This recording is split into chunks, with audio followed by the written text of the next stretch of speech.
Magandang araw sa inyong lahat sa pagpapatuloy ng ating kwento. Ungol ako ng ungol habang nakahawak pa rin ang kamay ko sa kanyang mahiwagang batuta at ito'y aking pinagpala ng aking mga kamay. Pero huminto ako. Tinanong ako nito kaya tiningnan ko siya ng masama at sabi, kung di mo gagawin sa akin yan, hihilahin ko ito ng malakas. Sabay galaw ko ng kamay ko na nagulat ito at tumigil sa ginagawa niya. Tumawa ito ng malakas na maramdaman ko ulit ang paggalaw ng kanyang kamay sa kalooban ko at ang pagpapala din niya sa mga bundok ko. If you really want me to do it, all you need to do is ask for it. Lambing nito sa akin.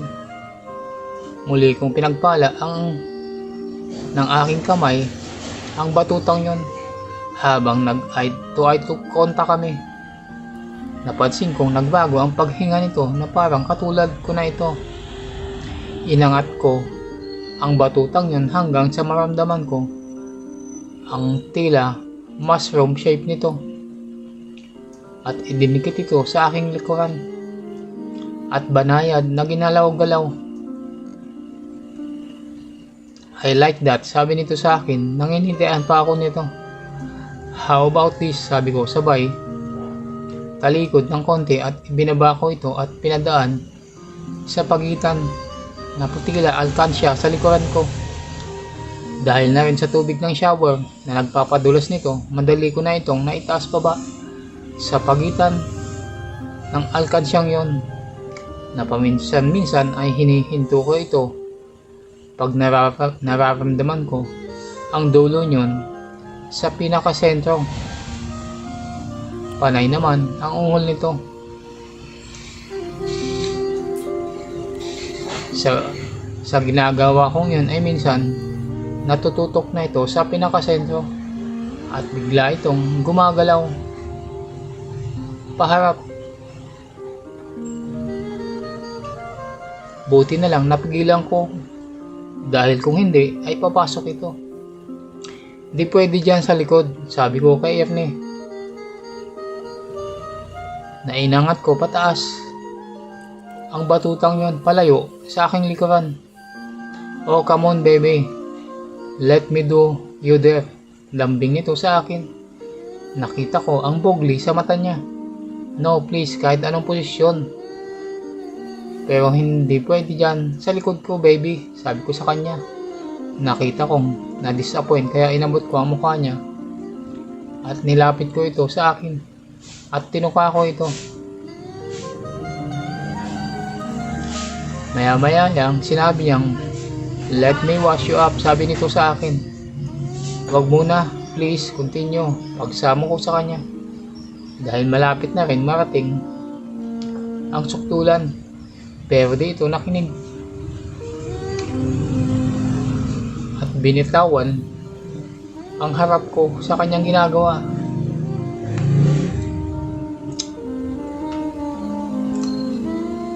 Hinalikan ako sa leeg at niyakap ako sa bewang. Sabay inangat ako pataas hanggang sa nakita ko na lang sa pagitan ng hita ko ang malaking batuta na yon.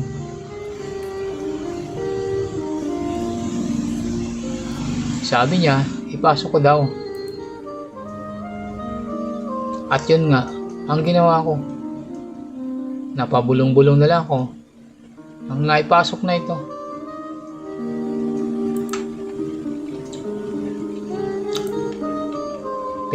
Pinatalikod niya pa ako ng todo at sinimulan niya ang paggalaw-galaw sa likuran ko. Inangat ni Ernie ang isang pako at hinawakan ako sa bewang para mabalansi ako habang ginagawa namin ang bagay na yon. Don't stop, sabi ko sa kanya. Dahil nararamdaman ko na naman na puputok na ang bulkan hanggang sa di inaasahan ay napalakas ang bulong ko.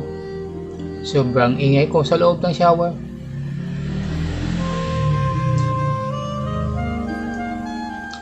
I'm almost there, sabi ni Ernie sa akin, lalo nang bumilis at malakas ang bawat ginagawa nito sa akin sa tuwing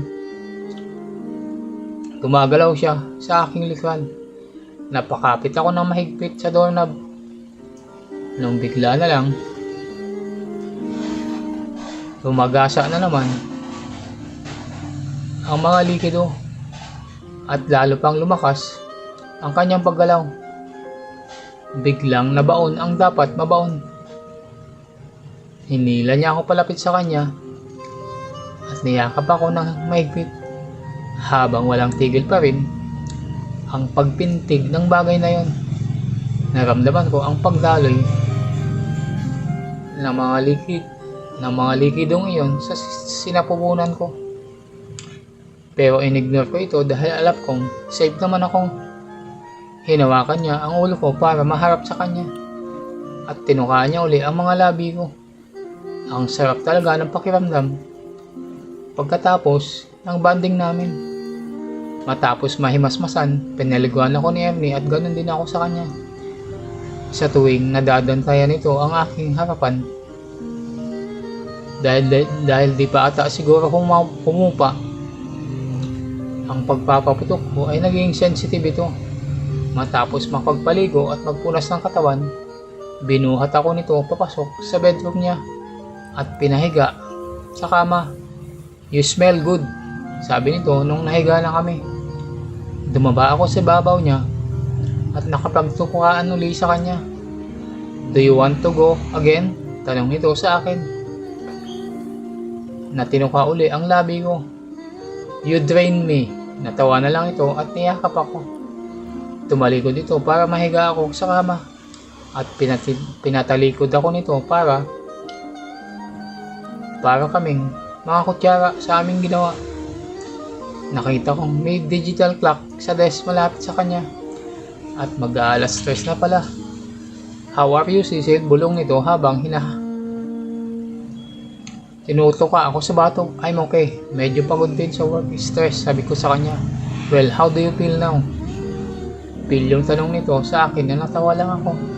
Nang mahina, sabay lingon ko sa kanya sa likuran ko. I'm feeling good, sabay halikot sa kanya. At naramdaman ko ang isang kamay nitong dumantay sa tiyan ko, paakyat sa mga bundok na yon. At ito'y pinaglaruan. Inabot ko naman ang bagay na yon sa likuran ko at pinadaan ko ito sa pagitan ng mga hita ko. At kumalas ako sa sandali sa ginagawa namin at tiningnan ang bagay na yun. Kumusta ito? Tanong nito habang umahalik ito sa balikat ko. Mahaba talaga at malaki. Gustong gusto ko ito, sabi ko sa kanya habang pinagpala ang nasa pagitan ng hita ko. What are you doing? Tanong nito nung inipit ko ito sa pagitan ng hita ko. Nadidikit ko ang katawan nito sa mismong harap ko. Napansin kong tumigil ito sa pagtuka sa akin at dubungaw ito. What? Natawa tuloy ako sa reaction niya. I want to try something please. Lambing ko sa kanya. As long as it feels good, go ahead. Natatawang sabi nito sa akin. Kaya nung naipit na ito at inatras sa banti ko, ang balakang ko na humahagod ang kahabaan nito, ay napahawak din ito sa bewang ko at agad tumuka sa leeg ko at bumulong ng it feels good, para kasing nilalaro ng mga hita ko ang bagay na yun. Yeah, do you like it? Mabogli na tanong ko sa kanya. Napatay ako, nakaramdam na rin ng bogli. Keep it going please, bulong nito sa tenga ko. At inabot nito ang bagay na yon sa harap ko at pinaglaruan ng kanyang kamay. Tumigil ako sa paggalaw sa balakang ko at siya na mismo ang gumalaw para sa aming dalawa.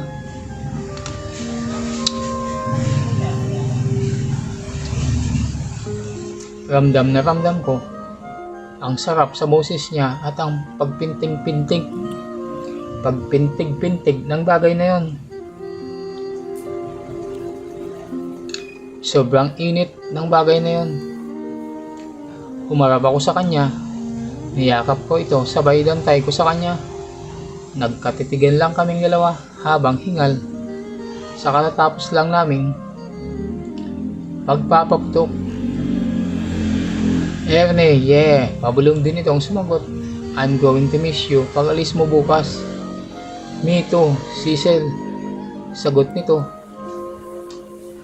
Nagtukaan kaming dalawa uli, sabay magkayakap sa ibabaw ng kama. Pansin kong humupa na rin ang bogli niya dahil di ko na maramdaman ang bagay na yon na nakadikit sa aking hita. Bakit ka pa aalis? Tanong ko sa kanya. I need to go home to the States, but I'll be back in 3 weeks, sabi nito sa akin. Why? Diba may partner ka naman doon? Yeah, but this is not about business. What? It's about my son. Your son? Yeah, I'm teaching him to run the business. Sabi nito habang humahalik ito sa leeg ko. That's nice, sabi ko. He's coming with me here in the Philippines, sabi nito sa akin. I'll introduce you to him, sabi nito sabay hila sa akin. Papatong sa kanya. At biglang hinawakan ang aking likuran. Nakatulog kami matapos ang isa pang ikot ng aming ginagawa. Nagising na lang ako nung marinig kong mag-ring ang cellphone ko. What is it? Nagising din pala si Ernie. My phone, where's my bag? Tanong ko sa kanya. It's over there. Turo nito sa may paanan ng kama. Kaya bumangon ako at gumapang papunta doon. Kinuha ang phone ko sa bag at tiningnan ko kung sinong tumawag. Who is it? Mahinang tanong ni Ernie. My husband. Hala. Hehehe, natawang sabi nito. At sinagot ko yung phone. Hello pa. Oo, maaga ako lumabas ng work kanina. May pinuntahan kasi ako. Okay naman ako, ikaw. Okay naman ako, ikaw. Hindi ka ba makakauwi? Sige, basta wag ka masyado uminom. Sige, sobrang ingay nyo dyan. Nag-uusap kami ng asawa ko sa phone. Gumalaw ang kama, kaya tiningnan ko sa Ernie. At nakita ko itong dahan-dahang tumayo sa kama nang wala pang suot. Sige pa, ingat ka dyan at enjoy sa party. Sige, I love you too. See you tomorrow, bye. Nagmamadali kasing ibinaba ng asawa ko yung phone dahil kinakantsawa na ito ng mga kainuman niya. Are you leaving? Tanong nito nung lumabas na ito ng banyo. At nakita kong kinukuha ang damit ko sa side. No, I'm just picking up my clothes, sabi ko sa kanya. Nung lumapit ito, papalapit sa akin at niyakap ko agad ito. I'm not leaving yet. We are not done yet, right? Bilyang tanong ko sa kanya. Na tumawa ito at sabing, definitely. Nakita ko ang oras nung nahiga na uli kami sa kama. Mag-aalas 6 na rin pala. What time is your flight tomorrow? Tanong ko sa kanya. 10 a.m. Why? I'm just asking. Sabi ko sa kanya. Don't worry about it. We can still pull around 4 hours. Ang sabi nito sa akin. Hehehe, Ernie. I know. But I have to go home before 8. Why? Dismayadong tanong nito sa akin. My husband might decide to go home. Sometimes he is like that. Paliwanag ko sa kanya. Even if he is drunk, tanong nito. Yeah, sagot ko. Well, that's what you want. That's okay with me. Sabi nito nang humawak ito sa likuran ko at hinila ko padikit sa kanya.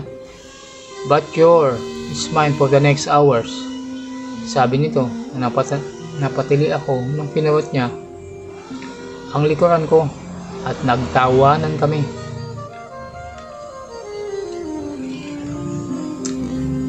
Matapos ang isang oras, pagkatapos ng uli naming magbanding sa kama, nagbihis na kami at nag-offer itong ihatid sa bahay dahil malayo kasi sa subdivision niya ang sasakyan.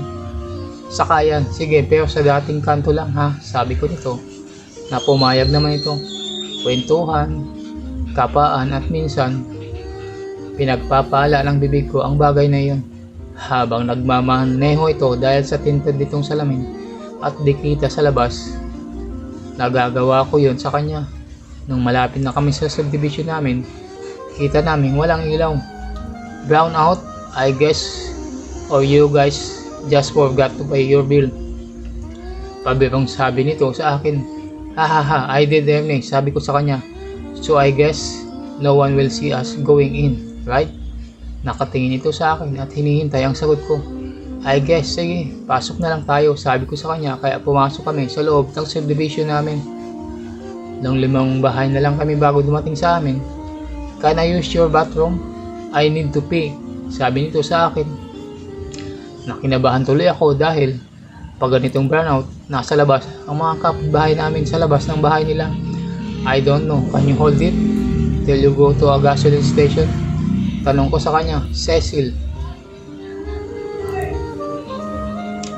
You do something in here. I can't hold it much longer. Natatawang sabi nito sa akin kaya napatawa na rin ako. Sige, can you park your car in the side of the street? Sabi ko sa kanya na pumayag naman ito. Nahimasmasan ako at nawala ang kaba nang makita kong walang tao sa labas. Hanggang dito na lang muna ang ating kwento. Kung nagustuhan nyo ang kwento sa araw na to, ay huwag kalimutan mag-subscribe, like at comment para updated kayo sa mga susunod pang mga videos. Hanggang sa muli, maraming salamat.